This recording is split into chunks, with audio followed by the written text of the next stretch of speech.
Good morning class. Let's try chemistry. आज का हमारा टॉपिक है डीएनएफ ब्लॉक एलिमेंट्स के एनसीईआरटी क्वेश्चंस। हमारा फर्स्ट क्वेश्चन है, silver atom has completely filled D orbitals. ठीक है, सिल्वर एटम है आपका, कम्प्लीटली फिल्ड डी ऑर्बिटल्स है। ठीक है, आपका जिंक के नीचे आता है जिंक, सिल्वर एंड गोल्ड। ठीक है, then in its ground state how can you say it is a transition element. आप कैसे कह सकते हो कि ये ट्रांजिशन एलिमेंट है। एक्चुअली में जो सिल्वर है जिसका सिंबल Ag होता है बेटा, हमें पता है जो उसकी कॉन्फ़िगरेशन है that is completely D subshell, यानी कि डी ऑर्बिटल उसका कम्प्लीटली फिल्ड है, D10 कॉन्फ़िगरेशन है इसकी। ठीक है, लेकिन जो आपका जो सिल्वर होता है वो आपके दो तरह के ऑक्सीडेशन स्टेट्स को एग्जिबिट करता है। आपने देखा होगा सिल्वर प्लस में और आपने देखा होगा सिल्वर +2 में। ठीक है, यानी कि आपने AgCl भी देखा होगा और आपने AgCl2 भी देखा होगा। ठीक है, ऐसा क्यों होता है? क्योंकि जब +1 ऑक्सीडेशन स्टेट का मतलब है कि सिल्वर सिर्फ एक इलेक्ट्रॉन को रिमूव करेगा आपके s ऑर्बिटल में से, है ना, यहाँ से, और +2 का मतलब है कि वो आपका इलेक्ट्रॉन रिमूव करेगा एक इलेक्ट्रॉन रिमूव करेगा 10 से, यानी कि कॉन्फ़िगरेशन हो गई 4d9 5s0। ठीक है, जो कि अनस्टेबल है, तो इसलिए सबसे ज़्यादा ये +1 में ही पाया जाता है। ठीक है, यहाँ पर इस +2 के केस में D के पास इनकम्प्लीटली सबशेल है 4d9, इसीलिए हम इसे ट्रांजिशन एलिमेंट कहते हैं। क्यों ट्रांजिशन एलिमेंट कह रहे हैं बेटा? क्योंकि एक इनकम्प्लीट D सबशेल को दिखाता है, that is D9, that's why. Okay, चलिए question number 2। In the series scandium to zinc, the enthalpy of atomization of zinc is the lowest. सबसे कम एंथैल्पी ऑफ एटोमाइजेशन होती है जिंक की। द रीज़न इज बच्चा, जो मेटेलिक बॉन्डिंग होती है, ठीक है, वो डिसाइड करती है कि एंथैल्पी ऑफ एटोमाइजेशन क्या होगी। ठीक है, the more the metallic bonding of an element, जितनी ज़्यादा वो मेटल के साथ बॉन्ड बनाएगा कोई मेटल, उतनी ही ज़्यादा उसके एंथैल्पी ऑफ एटोमाइजेशन होगी। एटोमाइजेशन का मतलब होता है the tendency to make bonds, the tendency to make atoms, मतलब टू कंबाइन द एटम्स। ठीक है, अब आपको पता है कि जिंक के अलावा, क्योंकि जिंक की कंप्लीट कॉन्फ़िगरेशन होती है, जिंक के अलावा सभी एलिमेंट्स के पास जो डी ट्रांजिशन के, जो डी ब्लॉक एलिमेंट्स के जितने भी एलिमेंट्स हैं सारे के सारे अनपेयर्ड हैं, यानी कि सारे के सारे इनकम्प्लीट डी ऑर्बिटल को लेके बैठे हुए हैं।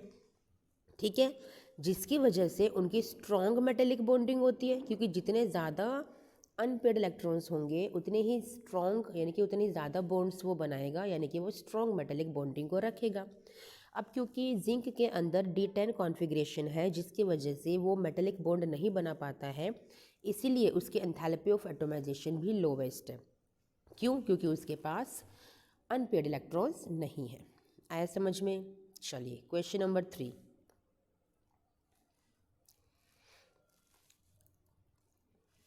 Which of the 3D series of the transition metals exhibit the largest number of oxidation states and why? ये तो बड़ा इजी क्वेश्चन पूछ लिया। मैंगनीज इसका आंसर है।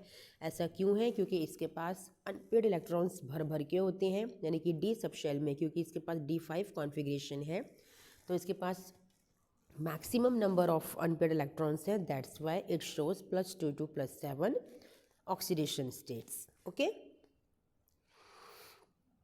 Question number 4। The E naught value of copper is positive. ठीक है, ई naught value जो होती है m+2/m की, कॉपर की, वो पॉजिटिव होती है। What is possibly the reason for this. अच्छा, इसके लिए रीज़न क्या है ये पूछ रहे हैं कि क्यों इसकी ई नॉट वैल्यू पॉजिटिव होती है, किसकी? कॉपर की। तो देखो बच्चा, जो ई नॉट वैल्यू होती है m+2/m की, वो डिपेंड करती है ऑन द एनर्जी चेंजेस। ठीक है, एनर्जी में कितने चेंज हो रहे हैं, किस किस के अंदर? सब्लिमेशन एनर्जी में, आयोनाइजेशन एनर्जी में एंड हाइड्रेशन एनर्जी में। ठीक है, अब सब्लिमेशन तो आपको पता है क्या होता है बच्चा? The energy required for converting 1 mole of an atom from the solid state to the gaseous state. ठीक है, अब बात कर रहे हैं कॉपर की। क्या कॉपर सॉलिड से गैसियस स्टेट में कन्वर्ट हो सकता है? ठीक है, फर्स्ट क्वेश्चन तो हमारा ये हो गया कि जिस पे वो डिपेंड करेगा। आयोनाइजेशन एनर्जी क्या होती है? The energy required to take out electrons from 1 mole of atoms in the gaseous state. यानी कि जो मेटल है, जो कॉपर है आपका, उसे कॉपर से +2 में होना है, उसको इलेक्ट्रॉन को लूज़ करना है। ठीक है।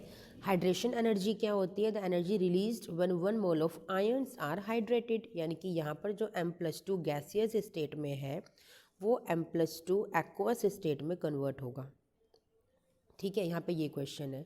अब जो कॉपर होता है उसकी हाईएस्ट एनर्जी ऑफ एटोमाइजेशन होती है because presence of unpaired electrons, and low hydration energy होती है।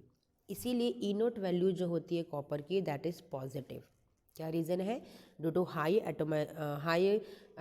Energy of atomization and low hydration energy. ठीक है, चलिए, क्योंकि वो हाइड्रेट नहीं हो सकता आसानी से। Now how would you account for the irregular variation of ionization enthalpies, that is first and second ionization enthalpy in the first series of transition elements? irregular variation क्यों है बच्चा? ionization enthalpies are found to increase in the given series, ठीक है, due to continuous filling of the inner d orbitals। आपको पता है कि जो आयनाइजेशन एंथैल्पी क्या होती है, the energy required to remove the outermost 1 electron from the outermost shell.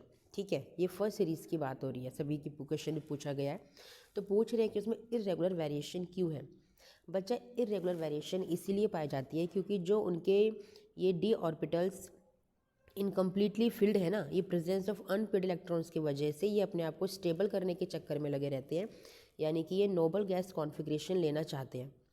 तो उसके लिए जितने इलेक्ट्रॉन्स इनको रिमूव करने पड़ते हैं या इलेक्ट्रॉन्स को एक्सेप्ट करना पड़ता है, उसकी वजह से आयनाइजेशन एंथैल्पी में वेरिएशन आता है।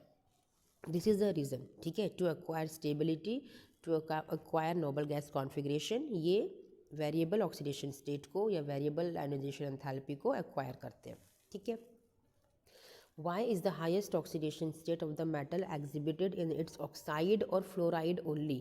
सिर्फ ऑक्साइड और फ्लोराइड में ही क्यों हाईएस्ट ऑक्सीडेशन स्टेट पाई जाती है बच्चा? क्योंकि ऑक्साइड और फ्लोराइड दोनों ही इलेक्ट्रोनेगेटिव एलिमेंट्स हैं, वो भी हाईली इलेक्ट्रोनेगेटिव एलिमेंट्स हैं, और साइज़ बहुत छोटा है, जिसकी वजह से ये किसी भी मेटल को ऑक्सीडाइज कर देते हैं, यानी कि हाईएस्ट ऑक्सीडेशन स्टेट वो एक्वायर करता है, यानी कि वो एनर्जी को इलेक्ट्रॉन को लूज़ करने के लिए मजबूर हो जाता है कोई भी मेटल, जब भी उसका बॉन्ड ऑक्सीजन के साथ या फिर फ्लोरीन के साथ बनेगा, क्योंकि दोनों ही क्या इलेक्ट्रोनेगेटिव एलिमेंट है, ये इलेक्ट्रॉन्स को खींचेंगे। अब जब खींचेंगे तो ऑब्वियसली इन पे प्लस चार्ज आएगा, तो इसलिए ये हाईएस्ट ऑक्सीडेशन स्टेट को एग्जिबिट करते हैं। ठीक है, because oxygen and fluorine are electronegative elements. Which is a stronger reducing agent? Chromium +2, Fe+2 and Y। बच्चा क्या होता है? क्रोमियम +2 क्रोमियम +3 में जाएगा, Fe+2 Fe+3 में जाएगा। ठीक है, अब आपसे पूछ रहे हैं कि दोनों में से कौन स्ट्रॉन्गर रिड्यूसिंग एजेंट है। ठीक है, जो क्रोमियम की वैल्यू होती है +3 टू +2 वाली, ठीक है, वो है -0.41। आपको टेबल दे रखी है आपके एनसीईआरटी के अंदर, यू कैन वॉच देयर। ठीक है, in the chapter electrochemistry. Fe+3 over Fe+2 जो वैल्यू होती है दैट इज़ पॉजिटिव, तो ऑब्वियसली जो नेगेटिव वैल्यू होती है आपको पता है वो स्ट्रॉन्ग रिड्यूसिंग एजेंट्स होते हैं, एक्सपेरिमेंटली प्रूवन है। दैट्स वाई जो क्रोमियम है that is a better reducing agent than Fe+2। ठीक है। Question number 8, calculate the spin only magnetic moment of M+2 ion. Atomic number आपको 27 दे रखा है, इसका स्पिन ओनली मैग्नेटिक मोमेंट आपको कैलकुलेट करना है। तो स्पिन ओनली मैग्नेटिक मोमेंट कैसे कैलकुलेट करोगे बच्चा? एटॉमिक नंबर 27 दे रखा है, कॉन्फ़िगरेशन लिखिए। ठीक है, इसका +2 में बताना है तो +2 2 इलेक्ट्रॉन्स को इसके निकाल दीजिए, इसके पास निकले 3 अनपेयर्ड इलेक्ट्रॉन्स। फॉर्मूला होता है हमारे पास स्पिन ओनली मैग्नेटिक मोमेंट का, that is √of n+2। N आपका नंबर ऑफ अनपेयर्ड इलेक्ट्रॉन्स हैं जो कि 3 अनपेयर्ड इलेक्ट्रॉन्स हैं, फिल कर दीजिए, आपकी मैग्नेटिक मोमेंट की वैल्यू आ गई। ठीक है, यही आपसे पूछा गया था। Next question, explain why copper plus ion is not stable in aqueous solutions. ऐसा क्यों है बच्चा? क्योंकि कॉपर +2 ज़्यादा स्टेबल होता है ना एक्वस मीडियम में। ऐसा क्यों? वो स्टेबल डी कॉन्फ़िगरेशन की वजह से। ठीक है, this is the reason. D question number 10, actinoid contraction is greater from element to element than lanthanoid contraction. जैसे हम एक्टिनोइड की सीरीज़ में एलिमेंट टू एलिमेंट जाते हैं आपका जो कॉन्ट्रैक्शन है वो इंक्रीज़ करता है, ठीक है, जबकि लेंथेनॉइड कॉन्ट्रैक्शन में, लेंथेनॉइड सीरीज़ में ऐसा नहीं होता। क्यों, ये पूछ रहे हैं। एक्टिनोइड्स में क्या होता है बच्चा, 5f ऑर्बिटल्स को फिल किया जाता है, ये बहुत ही पुअर शील्डिंग इफेक्ट को शो करते हैं, ठीक है। और जबकि लैंथेनॉइड्स में 4f ऑर्बिटल्स होते हैं, वो भी पुअर शील्डिंग शो करते हैं, बट 5f से तो ज़्यादा ही है, 5f से तो कम है, सॉरी 5f से तो कम पुअर शील्डिंग शो करते हैं। तो इसी पुअर शील्डिंग की वजह से इफेक्टिव न्यूक्लियर चार्ज इतना ज़्यादा हो जाता है यहाँ पर, जिसकी वजह से इनमें कॉन्ट्रैक्शन बहुत ज़्यादा बढ़ जाता है। किन में, एक्टिनॉइड्स में। किस वजह से बढ़ रहा है, क्योंकि ये 5f ऑर्बिटल्स इनकी इलेक्ट्रॉन्स की फिलिंग होती है, जिसकी वजह से पुअर शील्डिंग शो करते हैं। पुअर शील्डिंग शो करते हैं तो इलेक्ट्रॉन्स को शील्ड नहीं कर पाते, जिसकी वजह से कॉन्ट्रैक्शन होता है, साइज़ में डिक्रीज़ होता है, ठीक है। दिस इज़ द रीज़न कि डिक्रीज़ इन साइज़ क्यों हो रहा है, कॉन्ट्रैक्शन का मतलब कि डिक्रीज़ इन साइज़ क्यों हो रहा है। नाउ इलेक्ट्रॉनिक कॉन्फ़िगरेशंस लिखने हैं आपको इनके, आप लिख सकते हो क्रोमियम +3, ठीक है, सबके कॉन्फ़िगरेशंस आपको आते हैं। चलिए ये आप कर लेंगे। नोबल कॉन्फ़िगरेशन लिखना बड़ा आराम से आपको आता है, किसी भी एलिमेंट का कॉन्फ़िगरेशन आप बड़े आराम से लिख सकते हो, ठीक है। कैसे लिखते हैं कॉन्फ़िगरेशन, मैं फॉर एन एग्जांपल अगर आपको बताऊं, आयरन का अगर कॉन्फ़िगरेशन लिखने के लिए आपको बोलेंगे एटॉमिक नंबर इज़ 26, ठीक है, तो आर्गन सबसे पहले 18 इलेक्ट्रॉन्स के साथ यहाँ पे आ जाएगा, ठीक है। फिर आपका आएगा यहाँ पे 3d एंड 4s, तो 4s में 2 आ गए और 3d में 6 आ गए। तो इस तरह से इलेक्ट्रॉन्स की फिलिंग करते हैं, ठीक है। This is the electronic configuration of iron. इसी तरह से आप किसी का भी लिख सकते हो। Why are manganese +2 compounds more stable than Fe+2 towards oxidation to their +3, यानी कि वो ये पूछ रहे हैं कि मैंगनीज को अगर +3 में करें तो अनस्टेबल है, लेकिन Fe+3 स्टेबल होता है। वही बात है, इसका भी वही आंसर है, ड्यू टू डी कॉन्फ़िगरेशन, कि डी ऑर्बिटल में कितने इलेक्ट्रॉन्स आ रहे हैं, हाफ फिल्ड, फुली फिल्ड, उसकी वजह से ये स्टेबल होते हैं। Mn+2 देखो ना 3d5 है, Fe+2 3d6 है, तो एक इलेक्ट्रॉन को लूज करके Fe+3 हो जाएगा ना, इसलिए वो स्टेबल है Fe+3। मैग्नीज +3 क्यों स्टेबल होगा, वो तो 3d4 हो जाएगा, वो तो अब हाफ में है, तो ये भी हाफ में होना चाहेगा, तो इसलिए ऐसा होता है, ठीक है ना। हर चीज़ आपकी कॉन्फ़िगरेशन पे डिपेंड करती है, कि डी ऑर्बिटल की फिलिंग पे डिपेंड करती है। Explain briefly how +2 state becomes more and more stable in the first half of the first row transition elements with increasing atomic number। हमसे ये कह रहे हैं कि +2 ऑक्सीडेशन स्टेट क्यों ज़्यादा स्टेबल होती है बच्चा। इसका भी वही रीज़न है आपका डी कॉन्फ़िगरेशन, कि दो इलेक्ट्रॉन को लूज़ करके कौन से वाला डी सब शेल में कितने इलेक्ट्रॉन्स की फिलिंग हो रही है, उसकी वजह से उनकी स्टेबिलिटी आती है, ठीक है। To what extent to the electronic configuration decide the stability of oxidation states in the first series of the transition elements। Electronic configuration कितनी एक्सटेंट तक, यानी कितनी हद तक स्टेबिलिटी शो करता है ऑक्सीडेशन स्टेट्स की, ये पूछ रहा है आपसे, ठीक है बच्चा। इलेक्ट्रॉनिक कॉन्फ़िगरेशन ही सब कुछ है, क्योंकि वही डिसाइड करता है कि कितने लास्ट डी सब शेल में इलेक्ट्रॉन्स भरे हुए हैं, जिसकी वजह से हाफ फिल्ड और फुली फिल्ड का कंसेप्ट हम लोग अप्लाई करते हैं। और फिर वही डिसाइड करता है कि कितनी ऑक्सीडेशन स्टेट होगी पर्टिकुलर मेटल की, क्योंकि जब तक वो हाफ फिल्ड या फुली फिल्ड नहीं होगा तब तक वो इलेक्ट्रॉन्स को डोनेट करता रहता है, तो उसी वजह से वो ऑक्सीडेशन स्टेट को एक्वायर करता है, ठीक है। What may be the stable oxidation state of the transition element with the following D configurations. Reading again, what may be the stable oxidation state of the transition element with the following d configurations in the ground state of their atoms। ये आपको कुछ D sub shell दे रखे हैं, ठीक है, कुछ D orbitals आपको दे रखे हैं इलेक्ट्रॉन्स की फिलिंग के साथ। आपसे ये पूछ रहे हैं कि इनमें से, यानी कि जो ये आपको एलिमेंट्स दे रखे हैं, इनकी कौन कौन सी स्टेबल ऑक्सीडेशन स्टेट्स बन सकती हैं, ठीक है। तो देखो कैसे करोगे। सबसे पहले आपको दिया हुआ है 3d3, ठीक है। 3d3 हमें पता है एटॉमिक नंबर किसका हो गया, इससे पहले 18 आएगा, 18 + 3 हो गया आपका 21 यानी कि आपका हो गया वैनेडियम, ठीक है, क्योंकि स्कैंडियम आपका 20 होता है, देन आपका वैनेडियम, ठीक है। वैनेडियम यानी कि आपका 3d3 है, ठीक है, तो 3d3 ओके, यानी कि 4s इसके पास 0 है, इसका मतलब यही है बच्चा, ठीक है ना, क्योंकि +3 क्योंकि 3d3 कॉन्फ़िगरेशन हमें दे रखी है। तो अब देखो 3d3 में आप वो कौन कौन से कॉन्फ़िगरेशंस को शो कर सकता है। वेट एक मिनट, फिर से लिखते हैं अच्छे से, ठीक है। हाँ, वैनेडियम है आपके पास एटॉमिक नंबर 21 के साथ, ठीक है, जिसकी कॉन्फ़िगरेशन है 3d3, ठीक है बच्चा। 3D3 कॉन्फ़िगरेशन कैसे बनी? आपको पता है स्कैंडियम, वैनेडियम 20 एंड 21, ठीक है। 18 आपका हो गया आर्गन, बच्चे 2 कैसे भरोगे इसमें आप? 3D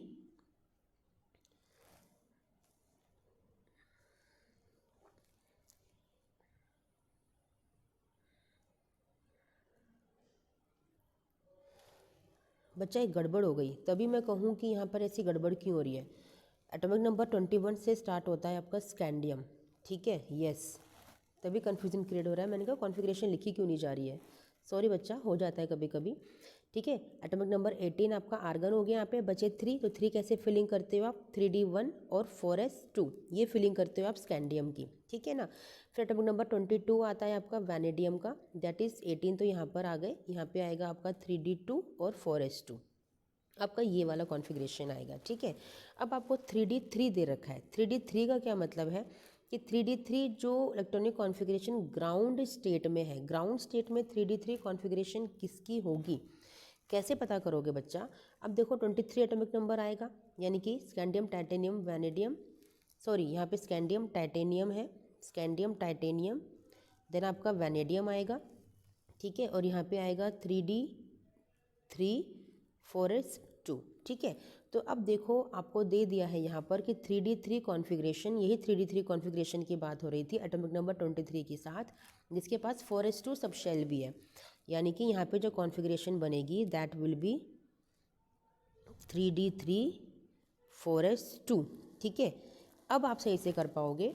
अब देखो 3D3 4s2 कॉन्फ़िगरेशन है किसकी? वैनेडियम की। एटॉमिक नंबर यहाँ पर हमारे पास है 23, ठीक है। सारे कन्फ्यूजन अब क्लियर हो गए, मैं भी कन्फ्यूज़ हो गई थी 3D3 वैनेडियम को देखकर, सॉरी बच्चा, इट हैपन्स, ठीक है।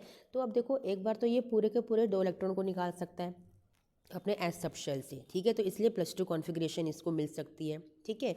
इसके बाद क्या कर सकता है कि ये 3D2 और 4s0 कर सकता है, यानी कि 3 इलेक्ट्रॉन निकाल सकता है, क्योंकि हाफ फील्ड तो है ही नहीं, तो 1 इलेक्ट्रॉन इसने यहाँ से निकाला और 2 यहाँ से निकाले, तो इसलिए +3 ऑक्सीडेशन स्टेट आ गई। अब ये क्या कर सकता है? 3D1 और 4s0 कर सकता है, ठीक है, यानी कि 4 इलेक्ट्रॉन निकाल सकता है, तो यानी कि +4 ऑक्सीडेशन स्टेट आ गई। नेक्स्ट टाइम क्या करेगा कि यहाँ से सारे के सारे इलेक्ट्रॉन्स निकाल देगा, यानी कि 3D0 और 4s0 कॉन्फ़िगरेशन हो जाएगी, इसलिए +5 कॉन्फ़िगरेशन शो कर सकता है, +5 ऑक्सीडेशन स्टेट शो कर सकता है।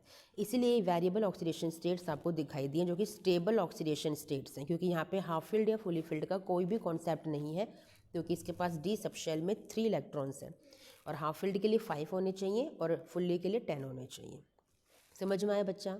ठीक है, इस तरह से हम सारे एलिमेंट्स की कॉन्फ़िगरेशंस को देख लेंगे, ठीक है ना। तो अब आप आगे के क्वेश्चंस को, यानी कि आगे के इसकी ये वाले पार्ट्स को अटेम्प्ट कर सकते हो, ठीक है। चलिए moving to the next question. Question number 6, name the oxo metal anions of the first series of the transition metal. Oxo metal anion का मतलब है कि कौन कौन से जो मेटल्स हैं आपके फर्स्ट सीरीज़ के, वो ऑक्सीजन से जब बॉन्ड बनाते हैं तो कौन कौन से कंपाउंड का फॉर्मेशन करते हैं। बच्चा जब वैनेडियम ऑक्सीजन से रिएक्शन करता है ना, तो वो बनाता है VO3-, जिसमें वैनेडियम की +5 ऑक्सीडेशन स्टेट होती है। आप काउंट कर सकते हो, x - 6 = -1। 6 कैसे आई? क्योंकि ऑक्सीजन पे -2 का चार्ज होता है, एंड x = +5, ठीक है। तो ये VO3-, ओके। ऐसे ही क्रोमेट है आपका CrO4 2-, ठीक है, ये क्रोमेट बनाएगा क्रोमियम, और परमैंगनेट आपका MnO4-, यानी कि मैंगनीज आपका परमैंगनेट बनाएगा, ठीक है। इस तरह के ऑक्सो एनाइंस का फॉर्मेशन होता है, जो कि ऑक्सो मेटल्स है। Question number 7, what is lanthanoid contraction and what are the consequences. Lanthanoid contraction आपको पता है बच्चा, it is a decrease in size. Decrease in size क्यों होता है? क्योंकि जो आपका पुअर शील्डिंग है आपके 4f सबशेल इलेक्ट्रॉन्स की, जिसकी वजह से इलेक्ट्रॉन्स को शील्ड नहीं कर पाते, हैं, तो साइज़ क्या होता है, क्योंकि जो इफेक्टिव न्यूक्लियर चार्ज है वो आपका बढ़ता चला जाता है, जिसकी वजह से इलेक्ट्रॉन्स एंड प्रोटॉन्स आपस में अट्रैक्ट होते हैं बहुत ज़्यादा, और साइज़ आपका बहुत ही ज़्यादा कॉन्ट्रैक्ट हो जाता है और साइज़ डिक्रीज़ हो जाता है। ठीक है, कॉन्सिक्वेंसेस का मतलब है कि कौन कौन से यहाँ पर रीजंस हैं जिनकी वजह से ऐसा होता है। ठीक है, तो एक तो similarity in the properties of second and third transition series. ठीक है, separation of lanthanoids is possible due to lanthanoid contraction and it is due to lanthanoid contraction there is a variation in the basic strength of lanthanoid hydroxides. Consequence का मतलब यहाँ पर ये निकाला गया है कि क्या क्या हो सकता है लैंथेनॉइड कॉन्ट्रैक्शन की वजह से। ठीक है, ठीक है बच्चा, समझ में आया। कॉन्सिक्वेंसेस का मतलब यहाँ पे ये बताया गया है कि लैंथेनॉइड कॉन्ट्रैक्शन की वजह से क्या क्या हो सकता है। ठीक है, तो वो आपको रीजंस यहाँ पे पता चले। ठीक है, चलिए नेक्स्ट क्वेश्चन की तरफ मूव करते हैं। What are the characteristics of the transition elements and why are they called transition elements? ठीक है, ट्रांजिशन एलिमेंट्स के कैरेक्टरिस्टिक्स क्या हैं और क्यों उन्हें ट्रांजिशन एलिमेंट्स बोला जाता है, and which of the D block elements may not be regarded as the transition elements. इस क्वेश्चन का आंसर तो बहुत ही ईजी है। जो आपकी जिंक की सीरीज़ है वो आपकी नॉन ट्रांजिशन एलिमेंट्स कहलाती है ना, जिंक, कैडमियम, मरकरी, ये सब आपके। ठीक है, चलिए अब देखो, transition elements are those elements in which the atoms और द आयन्स, ठीक है, have partially filled D orbitals. Obviously उन्हीं को ट्रांजिशन एलिमेंट्स बोला जाता है। ठीक है ना, ये सभी के सभी डी ब्लॉक में लाई करते हैं। ठीक है, ये सभी के सभी एस और पी ब्लॉक के बीच की एलिमेंट्स की, एस और पी ब्लॉक एलिमेंट्स के बीच की प्रॉपर्टीज़ को शो करते हैं, इसीलिए इन्हें ट्रांजिशन एलिमेंट्स कहा जाता है। और जिंक, कैडमियम, मरकरी आपके क्या होते हैं, नॉन ट्रांजिशन एलिमेंट्स होते हैं, because they have completely filled D subshell.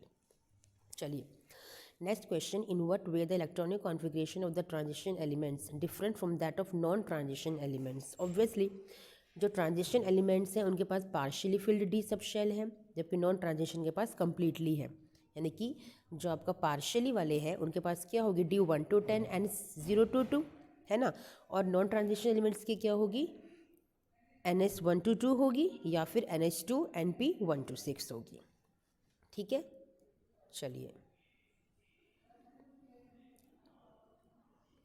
What are the different oxidation states exhibited by the lanthanoids? कौन कौन से ऑक्सीडेशन स्टेट्स वो शो करते हैं, सबसे जनरली +3 ऑक्सीडेशन स्टेट्स को वो शो करते हैं। ठीक है, वो कभी कभी +2 +4 भी शो करते हैं, बट +3 सबसे ज़्यादा कॉमन होती है लैंथेनॉइड्स में।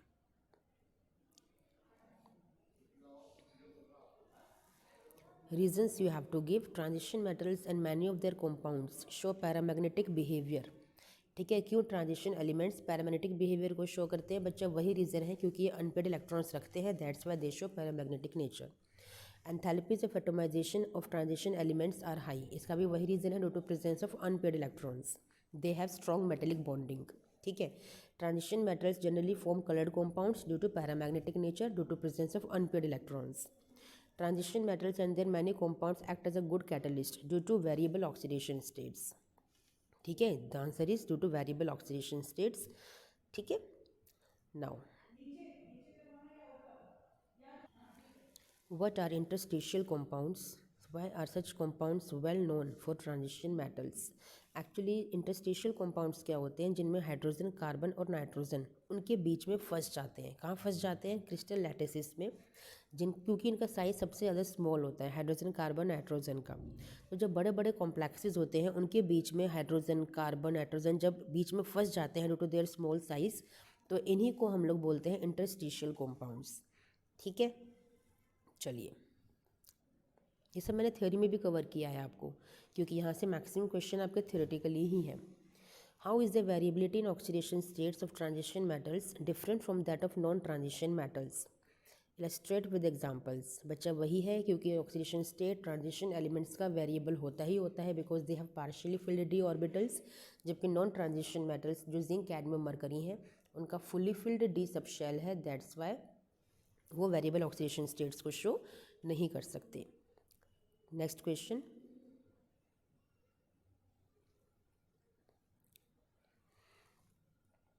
Describe the preparation of potassium dichromate from iron chromite ore. What is the effect of increasing pH on a solution of potassium dichromate? Okay, preparation के लिए रिएक्शन है हमारे पास। सबसे पहले सोडियम क्रोमेट की प्रिपरेशन करते हैं आयरन क्रोमेट से, NaOH + O2 gives you sodium chromate. Then in this sodium chromate, we have to add concentrated H2SO4 and we form sodium chromate, sodium dichromate. Then in sodium dichromate we add potassium chloride and we form potassium dichromate. समझ में आया? सबसे पहले iron chromate से sodium chromate बनाया, then from sodium chromate से sodium dichromate बनाया, then sodium dichromate से पोटेशियम डाइक्रोमेट बनाया। ठीक है, पीएच लेवल को चेंज करने का ओके बच्चा, अगर हम पीएच को चेंज करते हैं तो क्या होता है बच्चा कि वापस में इंटर कन्वर्ट हो जाते हैं। ठीक है ना, क्योंकि डाइक्रोमेट क्रोमेट में कन्वर्ट होता है एट pH 4 और जैसे ही आप pH को चेंज करते हो आपका ये रिएक्शन रिवर्सिबल हो जाती है, इन्वर्ट हो जाती है।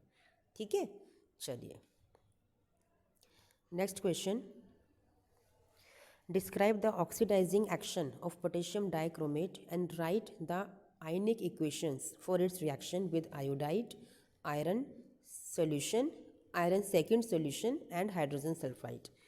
सबसे पहले आपको ऑक्सीडाइजिंग एक्शन बताना है पोटेशियम डाइक्रोमेट का। Actually it is a very strong oxidising agent. आपने इतनी सारी ऑर्गेनिक केमिस्ट्री की रिएक्शंस की हैं। पोटेशियम डाइक्रोमेट K2Cr2O7 मैक्सिमम जगह पे वैसे भी ऑलवेज स्ट्रॉन्ग ऑक्सीडाइजिंग एजेंट की तरह यूज़ होता है। ठीक है, इसकी आयनिक इक्वेशन लिखनी है आपको आयोडाइड के साथ, तो आयोडाइड से आयनिक इक्वेशन इसकी ये रही। ठीक है, जब भी डाइक्रोमेट आयन आयोडाइड से रिएक्शन करेगा तो H+ की नीड होगी ही होगी और ये कन्वर्ट करने का खुद को क्रोमियम+3 में। ठीक है, इसके बाद Fe+2 के साथ है, Fe+2 के साथ भी सेम H+ आप ऐड करोगे और ये फिर से क्रोमियम+3 में कन्वर्ट कर लेगा।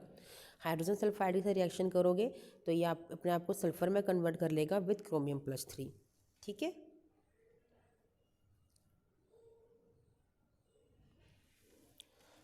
Question number 16, describe the preparation of potassium पर मैंगनेट। ठीक है, पोटेशियम पर मैंगनेट की प्रिपरेशन ये रही आपकी MnO2 + KOH + O2 heat gives you K2MnO4। ठीक है, हाउ डज द एसिडिफाइड पर manganate solution react with iron ions SO2 and oxalic acid. बच्चा पोटेशियम पर मैंगनेट की प्रिपरेशन मैंने आपको बताई थी करके पूरी की पूरी। ठीक है, ये सारी वही रिएक्शंस हैं आपके जो भी क्वेश्चन डिस्कस हम लोगों ने किया है ऊपर, और ये रही रिएक्शन इसकी Fe+2 के साथ। ठीक है, ये रही रिएक्शन इसकी सल्फर डाइऑक्साइड के साथ। ठीक है, ये रही इसकी C2O4 2 नेगेटिव के साथ। This is the reaction. ठीक है, ये रिएक्शंस आपको लर्न करनी पड़ेंगी बच्चा, इसके अलावा हमारे पास कोई ऑप्शन नहीं होता। ठीक,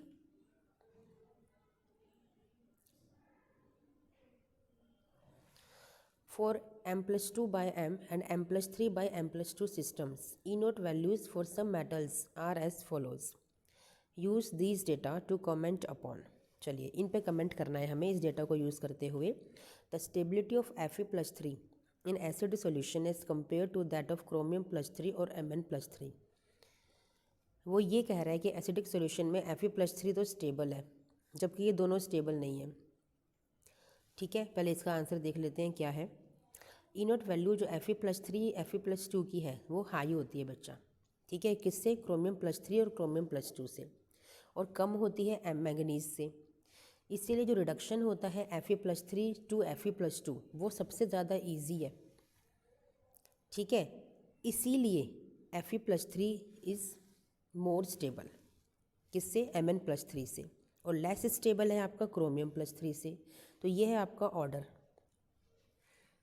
ठीक है, दिस इज़ योर आंसर। ठीक है, किसका आंसर था कि Fe+3 की स्टेबिलिटी ज़्यादा होती है। The ease with which iron can be oxidised as compared to a similar process for their chromium और मैंगनीज मेटल। आयरन को ऑक्सीडाइज करना ज़्यादा ईजी है ये कह रहे हैं। ठीक है, ऐसा क्यों?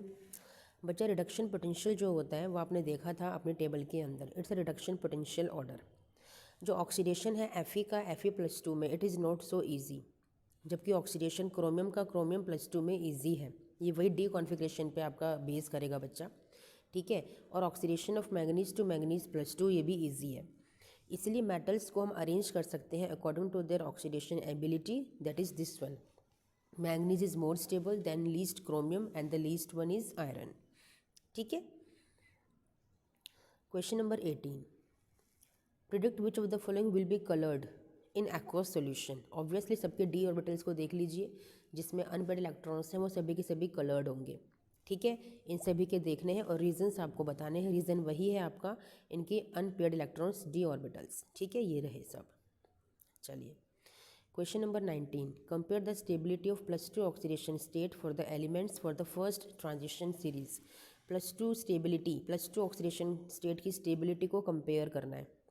स्कैंडियम +2 शो नहीं करता, टाइटेनियम +2 शो करता है। ठीक है, और स्टेबिलिटी आप कैसे देखोगे कि वो हाफ फिल्ड हो रहा है कि फुल्ली फिल्ड हो रहा है कि नहीं हो रहा है, उसके बेस पे स्टेबिलिटी को उसके बेस पे कॉन्फ़िगरेशन को देखते हुए आप स्टेबिलिटी को बताओगे। +2 सारे शो करते हैं स्कैंडियम के अलावा, बट स्टेबल है या नहीं वो आप कैसे बताओगे? डी ऑर्बिटल को देखकर कि D5 हो रहा है कि नहीं हो रहा है, D10 हो रहा है कि नहीं हो रहा है, क्योंकि इन्हीं स्टेट में वो स्टेबल होता है, अदरवाइज वो स्टेबल नहीं हो पाता है। ठीक है, चलिए next question, compare the chemistry of actinoids and with that of lanthanoids. ठीक है, इन दोनों को कंपेयर करना है based on electronic configurations, oxidation state, atomic and ionic size and chemical reactivity. Electronic configuration के बेस पे कैसे डिफरेंशिएट करोगे? ये है आपके एक्टिनॉइड की इलेक्ट्रॉनिक कॉन्फ़िगरेशन और ये है आपके लैंथेनॉइड की कॉन्फ़िगरेशंस, ये है आपके एक्टिनॉइड की कॉन्फ़िगरेशंस। ये 4F में होते हैं ना, ये 5F में होते हैं। ऑक्सीडेशन स्टेट की अगर बात करोगे, लैंथेनॉइड्स +3 में ज़्यादा स्टेबल होते हैं, जबकि आपके जो एक्टिनॉइड्स होते हैं, ठीक है, वो +3, वेट क्या लिखा है इन्होंने, आपको जो लैंथेनॉइड्स हैं वो +3 में होते हैं ऑब्वियसली, और +2 +4 भी शो करते हैं। ठीक है, बिल्कुल सही बात है। ठीक है, लेकिन जो आपके एक्टिनॉइड्स होते हैं उनकी +3 सबसे ज़्यादा कॉन्फ़िगरेशन स्टेबल होती है, जबकि +4 इतनी नहीं होती है। ठीक है, ओके, ठीक है बच्चा, ये भी वही डिपेंड करेगा हमारा आपके डी ऑर्बिटल पे कि वो भी फुल्ली फिल्ड और हाफ फिल्ड का कॉन्सेप्ट है, उसके बेसिस पे आप इससे आइडेंटिफाई कर सकते हो। एटॉमिक एंड आयनिक साइज की बात कर रहे हैं, तो जो लैंथेनॉइड्स और एक्टिनॉइड्स हैं दोनों के दोनों ही कॉन्ट्रैक्शन को शो करते हैं, आपको पता है, क्योंकि 4F और 5F ऑर्बिटल्स में दोनों में ही क्या होता है, कॉन्ट्रैक्शन होती है, पुअर शील्डिंग होती है, हाई इफेक्टिव न्यूक्लियर चार्ज होता है जिसकी वजह से साइज़ डिक्रीज़ करता है। लेकिन 5F की सबसे ज़्यादा पुअर होती है तो उनका साइज़ सबसे छोटा होता है। ठीक है, केमिकल रिएक्टिविटी की अगर बात करेंगे तो जो लैंथेनॉइड्स होते हैं दे आर मोर रिएक्टिव, जबकि एक्टिनॉइड्स कंपैरेटिवली आपके लीस्ट रिएक्टिव होती हैं। ठीक है, next question, how would you account of the D4 species chromium +2 is strongly reducing while manganese +3 is strongly oxidizing। ठीक है, जबकि दोनों ही D4 है, फिर ऐसा क्यों? बच्चा, क्रोमियम +2 बहुत ही स्ट्रॉन्ग रिड्यूसिंग नेचर का होता है, जबकि इसकी D4 कॉन्फ़िगरेशन होती है। ठीक है, ये रिड्यूसिंग एजेंट की तरह एक्ट करता हुआ भी ऑक्सीडाइज हो जाता है इनटू क्रोमियम +3, क्योंकि D3 में ये हो जाता है, क्योंकि हाफ फिल्ड कॉन्फ़िगरेशन नहीं हो रही है ना, तो वो अपने आप को चेंज कर सकता है बड़े आराम से। ठीक है, लेकिन हम मैंगनीज़ की अगर बात करें तो मैंगनीज़ 3D4 में होता है +3 के अंदर। ठीक है, तो ये +2 में होना ज़्यादा स्टेबल समझेगा अपने आप को, क्योंकि वो D5 हाफ फिल्ड कॉन्फ़िगरेशन को ले लेगा ना, इसीलिए दिस इज़ द रीज़न। ठीक है, cobalt +2 is stable in aqueous solution while in the presence of complexing reagents it is easily oxidized। वो कह रहे हैं +2 में स्टेबल होता है aqueous solution में, लेकिन अगर कोई कॉम्प्लेक्स रिएजेंट डाल दिया तो ये खुद को ऑक्सीडाइज कर लेता है। ऐसा क्यों होता है बच्चा? क्योंकि ये +3 में अपने आप को कन्वर्ट कर लेता है। इसकी थर्ड आयोनाइजेशन एनर्जी बहुत ही हाई है, इलेक्ट्रॉन को देना नहीं चाहता, लेकिन क्योंकि कॉम्प्लेक्स रिएजेंट्स डाले गए हैं, इससे स्ट्रॉन्ग रिएजेंट्स डाले गए हैं, तो ये अपने आप को इसे ऑक्सीडाइज करना पड़ता है। ठीक है, D1 configuration is very unstable in ions. Obviously D1 configuration के लिए उसे एक इलेक्ट्रॉन को लूज़ करना है, तो या क्या पता हाफ फिल्ड ना हो रहा हो, फुल्ली फिल्ड ना हो रहा हो, इसलिए स्टेबल इलेक्ट्रॉनिक कॉन्फ़िगरेशन होती है, अनस्टेबल इलेक्ट्रॉनिक कॉन्फ़िगरेशन होती है। ठीक है,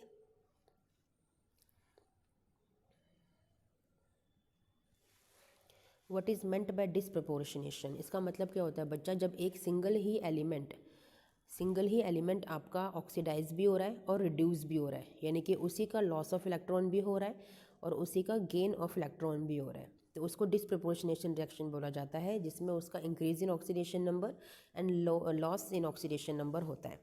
ठीक है। 2 एग्जाम्पल आपको देने हैं, ये रहे आपके सामने एग्जाम्पल्स। ठीक है, एक बार आपका क्रोमेट का है, एक बार आपका मैंगनेट का है। ठीक है,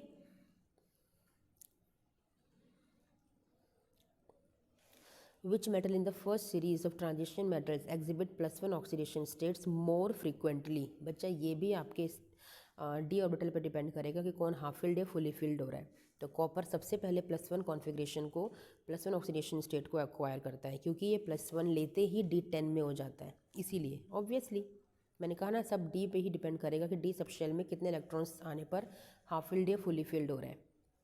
ठीक है, calculate number of unpaid electrons, इन सबके अनपेड इलेक्ट्रॉन्स को कैलकुलेट करना है, बड़ा इजी है। कॉन्फ़िगरेशन को लिखिए, जो डी सब शेल में जितने इलेक्ट्रॉन्स आ रहे हैं वही इनके अनपेड इलेक्ट्रॉन्स हैं।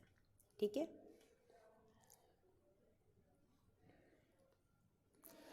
Give example and suggest reasons. The lowest oxide of transition metal is basic, the highest is amphoteric और एसिडिक। जो लोअर ऑक्साइड्स होते हैं ट्रांजिशन मेटल के, वो बेसिक नेचर के होते हैं। ऐसा क्यों? क्योंकि उनकी लो ऑक्सीडेशन स्टेट होती है बच्चा, they have low oxidation state, इसीलिए। ठीक है, a transition metal exhibits highest oxidation state in oxides and fluorides. ये क्वेश्चन हम ऊपर अटैम्प्ट कर चुके हैं, because they are strong electronegative, ये इलेक्ट्रॉन्स खींचते हैं, इसलिए इनकी ऑक्सीडेशन स्टेट हाई हो जाती है। Highest oxidation state is exhibited in oxo anions of metals. इसका भी वही रीज़न है, क्योंकि वहाँ पे इलेक्ट्रोनेगेटिव एलिमेंट्स अटैच हो जाते हैं, इसीलिए वो हाईएस्ट ऑक्सीडेशन स्टेट्स को शो करते हैं। Indicate the steps in the preparation of, preparation की स्टेप्स आपको करनी है। ये क्वेश्चन आप अपने एनसीईआरटी में से भी देख सकते हो, थियोरी में मैंने कवर किया है आपको। थियोरेटिकल क्वेश्चन है पूरा का पूरा, सारी प्रिपरेशंस आपको ये लर्न ही करनी है बच्चा। ठीक है, इसमें समझाने जैसा कुछ है नहीं। What are alloys? Name an important alloy which contains some of the lanthanoid metals and its uses also. alloy आपको पता है metal metal and metal non metal से मिक्स करके जो बनाते हैं वो alloys कहलाते हैं। ठीक है, आपके जो कुछ alloys जैसे कि मिश मेटल होता है, जिसमें कि आपके लैंथेनॉइड्स होते हैं, आयरन और कुछ sulphur, carbon, silicon, calcium, aluminium, इनको मिक्स करके ये मिश मेटल बनाया जाता है। इसका यूज़ किया है सिगरेट्स और गैस लाइटर को बनाने में, जो use in flame throwing tanks. ठीक है, used in tracer bullets and shells. ये आपके यूजेस हैं इस मिश मेटल लैंथेनॉइड के। ठीक है, जो कि एक अलॉय है। What are inner transition elements? क्या होते हैं इनर ट्रांजिशन एलिमेंट्स? बच्चा, जिनका जो लास्ट इलेक्ट्रॉन है वो एफ ऑर्बिटल में भरा जाता है, यानी कि आपके एफ ब्लॉक के एलिमेंट्स। आपको डिसाइड करना है कि which of the following atomic numbers are the atomic numbers of inner transition elements. और कॉन्फ़िगरेशन लिख के देख लीजिए, सबसे बड़ी बात तो। ठीक है, जहाँ इलेक्ट्रॉन आपका एफ सब शेल में एंटर करेगा वो आपका इनर ट्रांजिशन एलिमेंट होगा। और वैसे भी एटॉमिक नंबर आपको याद होने चाहिए कि कहाँ से कहाँ तक आपके एफ ब्लॉक एलिमेंट्स के अंदर आते हैं, तो वो 59, 95 एंड 102 है। Okay, The chemistry of the actinoid elements is not so smooth as that of lanthanoids. Justify this statement. Obviously, oxidation state पे के बेस पे अगर आपको एक्सप्लेन करना है तो लैंथेनॉइड्स की फिर भी कुछ स्टेबल ऑक्सीडेशन स्टेट्स होती हैं, +2, +3, +4। ठीक है, +3 में सबसे ज़्यादा स्टेबल होते हैं, +2, +4 शो करते हैं बट नॉट सो स्टेबल, यानी ज़्यादा शो नहीं करते। ठीक है, और इनमें एनर्जी का डिफरेंस सबसे ज़्यादा होता है, किसके बीच में? 4f, 5d और 6s ऑर्बिटल्स के बीच में सबसे ज़्यादा एनर्जी डिफरेंस पाया जाता है लैंथेनॉइड्स में। ठीक है, जबकि एनर्जी डिफरेंस की अगर बात करें एक्टिनॉइड की सीरीज़ के अंदर 5f, 6d और 7s में सबसे कम एनर्जी डिफरेंस होता है। अब जब सबसे कम एनर्जी डिफरेंस होगा तो ऑब्वियसली ये large number of oxidation state को शो करेंगे, जैसे कि यूरेनियम, प्लूटोनियम +3, +4, +5, +6 ऑक्सीडेशन स्टेट को शो करते हैं, और नेपटूनियम +3, +4, +5, +7 को शो करता है। तो कॉमन ऑक्सीडेशन स्टेट जो यहाँ पाई जाती है that is also +3। Okay, which is the last element in the series of actinoid? That is Rn। ठीक है, इट्स सॉरी, ये तो आपका नोबल गैस है, इट्स अ लोरेंशियम। ठीक है, जो आपका लास्ट एलिमेंट होता है, atomic number is 103। Electronic configuration लिखा है, this is 5f14, 6d1, 7s2। ठीक है। ऑक्सीडेशन स्टेट कौन कौन सी शो करेगा, ये कॉमन तो +3 ही शो करेगा ऑब्वियसली, ठीक है। ये वाले 3 इलेक्ट्रॉन्स को लूज़ करेगा, क्योंकि 4f में तो 14 है, तो वहाँ से तो लूज़ करेगा ही नहीं, तो +3 is the common oxidation state. Use Hund's rule to derive the electronic configuration of Ce+3 ion and its magnetic moment भी आपको कैलकुलेट करना है by using spin only formula, ठीक है। आपने कॉन्फिगरेशन को लिखा, ये रहा configuration, formula is over here, number of unpaid electrons आपको दिख रहे हैं, दैट इज कितने आपके 1 है, ठीक है। आपने पुट किया and your answer is here. Name the members of the lanthanoid series exhibit +4 oxidation state, ये हैं आपके मेंबर्स, ठीक है। और जो +2 एग्जिबिट करते हैं वो ये रहे, ठीक है। इनका बिहेवियर बताना है इलेक्ट्रॉनिक कॉन्फ़िगरेशंस के बेस पे। तो बिहेवियर की अगर बात करें तो ऑब्वियसली बिहेवियर का मतलब यहाँ पर क्या है कि स्टेबल इलेक्ट्रॉनिक कॉन्फ़िगरेशन है कि नहीं है उस ऑक्सीडेशन स्टेट को एक्वायर करने पे। तो उसके बेस पे आप बता सकते हो कि अगर किसी की ऑक्सीडेशन स्टेट +2 है तो क्या वो हाफ फिल्ड या फुली फिल्ड हो रहा है। अगर हो रहा है then it is stable, otherwise stable नहीं है, ठीक है। Compare the chemistry of actinoids and lanthanoids, ठीक है। Electronic configuration, oxidation state, chemical reactivity, ये क्वेश्चन हम ऊपर अटैम्प्ट कर चुके हैं, रिपीटेड क्वेश्चन है। आपको इलेक्ट्रॉनिक कॉन्फिगरेशन लिखनी है एलिमेंट्स की with the atomic number this, ठीक है। तो ये कॉन्फिगरेशन आप लिख सकते हो बड़े आराम से, ओके। जनरल कैरेक्टरिस्टिक्स को एक्सप्लेन करना है of the first series of transition metals, ये भी हम क्वेश्चन ऊपर अटैम्प्ट कर चुके हैं कई बार। Electronic configuration, oxidation state, ionization, enthalpy, atomic size, ये सब डिस्कस कर चुके हैं हम कई बार। बहुत सारे क्वेश्चंस रिपीटेड हैं यहाँ पे। हमें 3D इलेक्ट्रॉन्स के नंबर लिखने हैं इन सभी के अंदर। आपको सबकी ऑक्सीडेशन स्टेट दे रखी है, उनके बेसिस पे इनकी कॉन्फिगरेशन लिखिए और डी सबशेल के अंदर कितने इलेक्ट्रॉन्स इनके फिल होते हैं वो आप कर लीजिए, ठीक है। कमेंट करना है on the statement that elements of first transition series possess many properties different from those of heavier transition elements. Same question ही बार बार दे रही है एनसीईआरटी, पता नहीं क्यों। वही इसका आंसर है oxidation states, variable oxidation states, electronic configuration to acquire noble gas configuration, ठीक है। आप सबको मैग्नेटिक मूवमेंट के बारे में बताना है कि क्या मैग्नेटिक मूवमेंट इन्फर करता है, ठीक है। इन सब के मैग्नेटिक मूवमेंट आपको दे रखे हैं, ये क्या बताता है, ये बताता है आपके नंबर ऑफ अनपेड इलेक्ट्रॉन्स। जैसे आप अनपेड इलेक्ट्रॉन्स को यूज़ करके मैग्नेटिक मूवमेंट निकालते हो, ऐसे ही मैग्नेटिक मूवमेंट को यूज़ करके आपको अनपेड इलेक्ट्रॉन्स निकालने हैं, बस सिंपल। और वो बताएगा कि कितनी ऑक्सीडेशन स्टेट को वो एक्वायर करेगा based on those number of unpaired electrons, ठीक है। तो ये चैप्टर हमारे यहाँ पे एंड होता है बच्चा, ठीक है। जहाँ भी कोई प्रॉब्लम अगर आपको आए तो यू कैन आस्क फ्रीली, ठीक है। चलिए मिलते हैं नेक्स्ट वीडियो में, till then thank you, bye.